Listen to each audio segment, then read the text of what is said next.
இவர் பேரு அம்பேத்கர். இது எனக்கு எப்ப தெரியும் அப்படின்னு சொன்னா, தாவேகாவினர் கட்சி துவங்கினதுக்கு அப்புறம் தான் எனக்கு இவர் அம்பேத்கர்னே தெரியும் அப்படின்னு நான் சொன்னா நான் எந்த அளவுக்கு முட்டாளோ, அதே போலதான் இன்னைக்கு தாவேகாவினுடைய நிர்வாகி ஒருத்தர் சொல்றாரு, அம்பேத்கரை உலகத்துக்கே அறிமுகப்படுத்தின முதல் கட்சி தாவேகா தான் அப்படின்னு சொல்றாரு. அதை அறிமுகப்படுத்தினது எங்களுடைய கட்சி தலைவர் விஜய் தான் அப்படின்னு சொல்றாரு.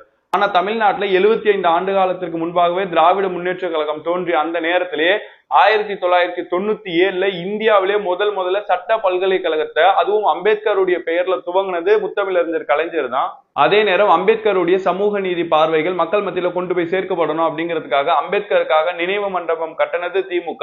அம்பேத்கருடைய பெயர்ல ஆர்ட்ஸ் அண்ட் சயின்ஸ் காலேஜை உருவாக்குனது திமுக.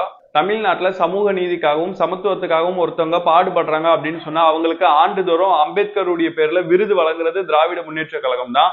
இதோட நின்றாம பட்டியலினத்து மக்களுக்கு தேவையான விடுதிகளை எல்லாம் கட்டி அதுக்கெல்லாம் அம்பேத்கருடைய பெயரை சூட்டியது திராவிட முன்னேற்ற கழகம் தான்.